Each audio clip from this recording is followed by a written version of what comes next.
Bonjour et bienvenue chez vous dans Les Témoins d'Outre-mer, l'émission élaborée à partir de vos contributions, de vos réactions à l'actualité postées sur eltom.fr. Après l'attaque d'une nageuse par un requin-tigre sur une plage de Bourail en Calédonie, nous revenons cette semaine sur les moyens de la reconstruction physique et morale des victimes, parce qu'on en parle peu. Éric Dargent, bonjour. Bonjour. Merci beaucoup d'être avec nous. Vous êtes surfeur et vous-même avez été victime d'une attaque de requin qui vous a coûté une jambe. C'était en 2011 à La Réunion. Et aujourd'hui, vous surfez de nouveau et vous êtes le président de l'association des surfeurs d'argent. Vous faites la promotion d'une prothèse dont vous souhaitez faire profiter le plus grand nombre. Est-ce que vous pouvez nous raconter les circonstances de votre attaque ? Oui, donc c'était le 19 février 2011 sur l'île de La Réunion où j'ai subi une attaque de requin, un requin bulldog. Ça s'est passé très rapidement. C'est vrai que c'est quelque chose qui est vraiment dans l'imaginaire des gens. C'est quelque chose qui peut paraître vraiment des sensations de peur et d'angoisse. Mais sur l'instant, c'est tellement rapide qu'au final, ce qu'il en ressort, c'est vraiment de l'adrénaline et un instinct de survie. Un instinct de survie à ce moment-là qui est intense, qui est fort. Et c'est vrai que c'est quelque chose que je garde en moi, cette rage de vivre, le fait de se raccrocher à la vie, de vouloir continuer à profiter de ma famille, de mes passions, de ma vie. C'est quelque chose que je garde en moi et dans les combats que je mène aujourd'hui, au travers des prothèses, toujours inscrit. Au travers de mon association, c'est toujours là et c'est vrai que c'est quelque chose de très fort.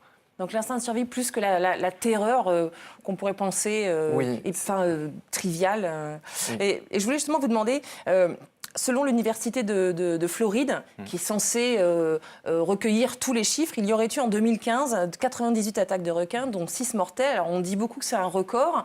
En même temps, c'est un record très relatif si on compare par rapport aux victimes des attentats, aux victimes des accidents de la route, pardon.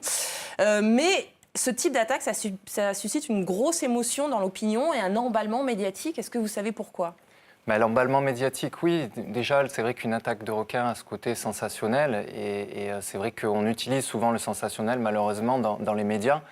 Après, je crois surtout, moi, que le souci vraiment spécifique à La Réunion, c'est qu'on en est arrivé à un tel point, suite à mon attaque et à toutes les attaques qu'ils ont pu avoir, c'est que les gens se sont retrouvés privés de leur océan à La Réunion. Et c'est vrai que ça dépasse finalement le monde des surfeurs. Ça touche toute une population, que ce soit économique, que ce soit touristique. Et au final, on se retrouve dans une situation où on est obligé d'agir pour essayer de sécuriser et essayer d'éviter de nouveaux accidents. Faire évoluer cette situation qu'en plus de 2011, c'était l'année, c'est le point de départ de cette vague d'attaques plus récurrente. Vous connaissez le principe de l'émission, je vous propose une contribution vidéo postée sur eltom.fr et vous réagissez. Celle-ci vous est directement adressée. Okay. Salut Eric, c'est Franck. Un petit mot là. Je vais parler au nom de l'association et des surfeurs que tu connais pour dire que pour nous tu es un exemple. Voilà, par ta persévérance, par tout ce que tu as pu surmonter pour aller au bout de ton envie de resurfer. Et ton engagement à jamais rien lâcher, à vouloir créer cette prothèse pour pouvoir surfer et skater. Et créer toutes ces journées handi où ça nous a permis d'amener des handis à l'eau, faire ces initiations surf. Donc j'espère que ça va continuer, on est tous avec toi. On veut continuer à te voir surfer et skater, sachant que maintenant on voit aucune différence entre handi et valide. Il faut que ça continue. Allez, à très vite à l'eau. Alors là, il y a beaucoup de choses. Merci beaucoup, Franck. Alors, du kite, du surf, une prothèse et des initiations handisport. Alors, déjà, vous nous avez amené une prothèse. Oui. Elle est là. C'est une nouvelle prothèse qui va bientôt être commercialisée, que vous avez aidé à mettre au point. Qu'est-ce qu'elle a de particulier ?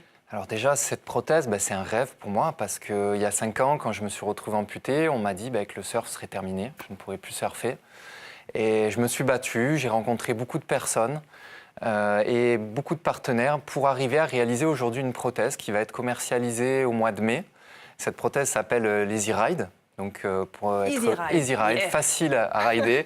Et le but, c'est vraiment, on s'est retrouvés 2 amis avec Patrice Baratero, un champion paralympique en snowboard. Et on avait 2 objectifs, c'est de trouver quelque chose de performant, de polyvalent dans plusieurs sports différents, notamment le snowboard, le surf, le skate, le vélo. On peut même marcher avec. Et ça, c'est une prothèse adaptée au sport. Au sport et notamment les sports de glisse qui demandent une flexion. Et on voulait aussi donner de l'accessibilité, c'est-à-dire que les personnes amputées en fémorale, aujourd'hui, doivent payer leurs prothèses. Et ces prothèses coûtent très cher. Et on voulait réduire. L'ordre de prix, en gros, on est autour de 8 à 10 000 euros pour des genoux. Et là, on sera sur un produit qui sera vendu bien moins cher. Et je l'espère vraiment et je le souhaite vraiment qu'un jour, peut-être, ce sera pris en charge par la sécurité sociale. Parce que d'accéder au sport pour une personne qui a un handicap, ça lui permet aussi de retrouver un équilibre psychique, physique et social. Et ça permet vraiment de retrouver un équilibre dans sa vie. Et c'est important. Mais alors, vous, par exemple, qu'est-ce qui vous a motivé à surfer? Vous dites, on m'a dit, tu surferas plus jamais, et ça paraissait impossible, visiblement. C'est une passion, c'est la passion du surf, cette addiction au surf qui ne m'a jamais lâché. Dès le moment où je me suis retrouvé amputé, c'est quelque chose qui restait en moi et je ne me voyais pas vivre sans surfer. Ça m'apporte tellement de choses. Quand je surfe, j'oublie mon handicap, je retrouve ma jambe et je retrouve ce plaisir. Je suis capable d'être un surfeur comme les autres et c'est important de le partager. Et c'est vrai que sans les partenariats que j'ai pu rencontrer, notamment Proteor ou mon prothésiste Bertrand Touré-Couder, qui sont des entreprises qui travaillent en France dans les matériaux prothétiques, aujourd'hui, je ne pourrais pas en être là. Donc c'est vraiment... c'est aussi des rencontres. C'est des rencontres obligatoirement. Donc une envie, une passion et des rencontres. On ne peut pas avancer tout seul. Je voudrais... Pas tout seul, c'est joli ça. Je voudrais vous faire écouter, je vous coupe la parole. Une nouvelle contribution, elle arrive de la Réunion, elle est signée par Jean-François Nativelle de l'association Océan Prévention Réunion. J'ai côtoyé pendant 5 ans la plupart des familles et survivants d'attaques de requins à l'île de la Réunion. La chose la plus révoltante que j'ai pu constater, c'est ce que j'ai appelé la double peine.